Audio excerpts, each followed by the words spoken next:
Okay, now we're over the foot crossing. Speed limit 3 is 10 miles an hour. What I'm going to do though is select gear 1 and put it into notch 1. Just to keep our train moving just before we come to a stop at Dunstable.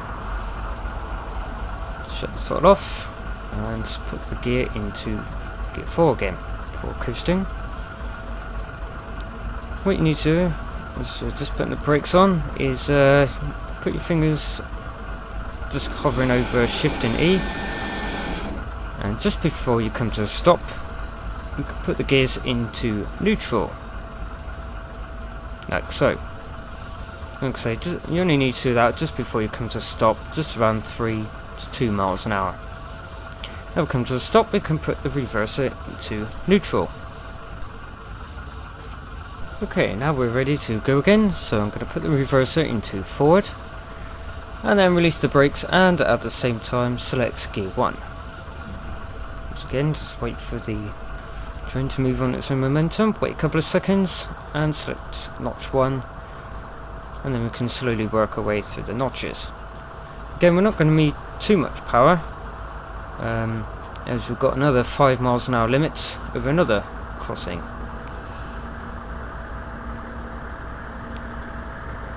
So as you can see, I'm just in notch 2 now, just letting the speed build up slowly. Now shut the throttle off and ready to coast in a bit. Just select notch 1 now, just keep it moving a bit.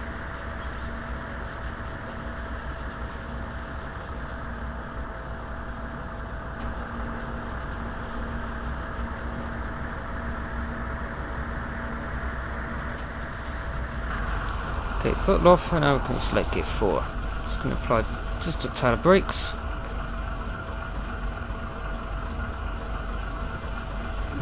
The horn warning for the crossing.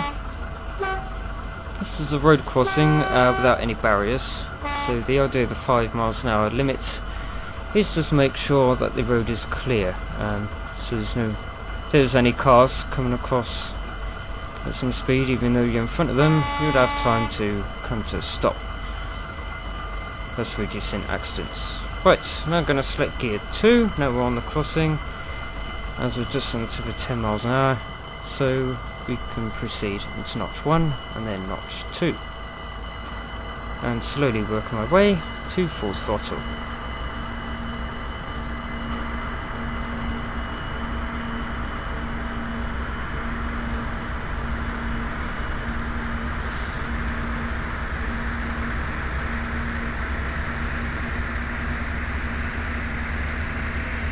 Again, we're just going to change gear. Using the same procedure, shut the throttle off. Press A to step up to the next gear, and then reapply power slowly.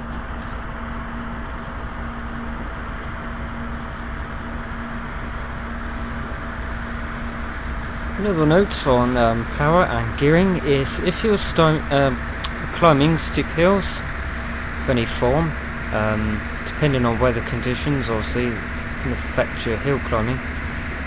What you need to do is select the gear that suits the engine. You just need to listen to the engine tone basically. If you're in high revs, then you need to select the next gear. If it's too low revs, again you need to change down.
Okay, we're now just on a downhill gradient, so again I'm just going to coast and cease all the brakes on and off,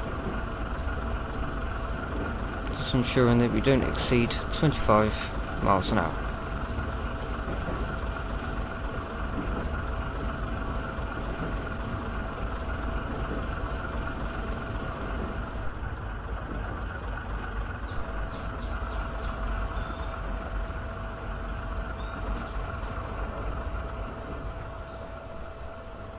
Just going to give a warning for the level crossing at the end of the station. I'm going to try and aim to stop in the middle of the platform.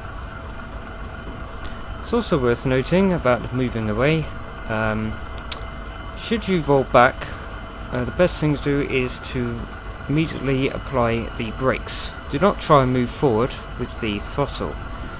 If you keep doing that, all you do is you'll twist the cardan shaft.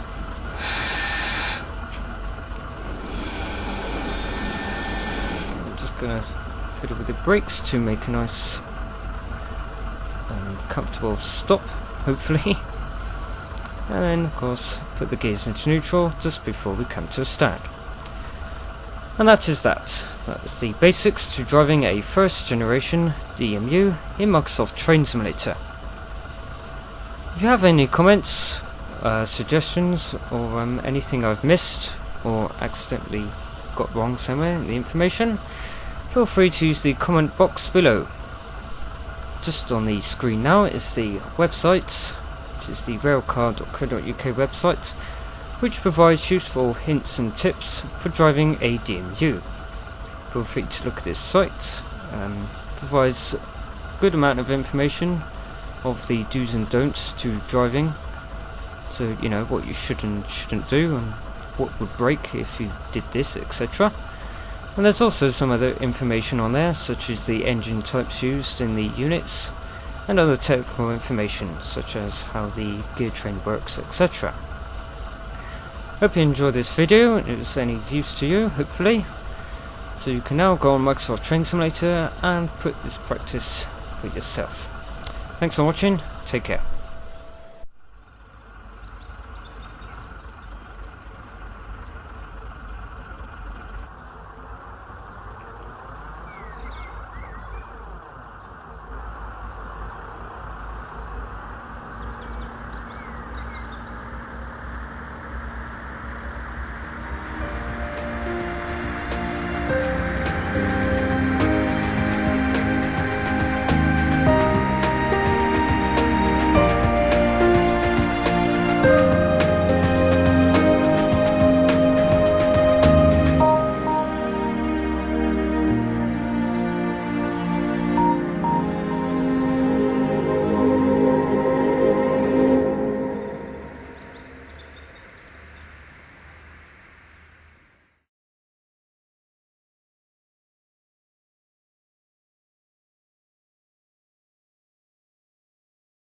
Welcome to Brighton, a popular seaside resort for tourists located on the south coast of England in East Sussex. Comes under the local authority of Brighton and Hove. One of Brighton's most famous Brighton Station opened in 1840 by the London and Brighton Railway and is around 15 minutes walk from the beach. The oldest line in Brighton is the West Coastway to Portsmouth, which then was a branch line to Shore.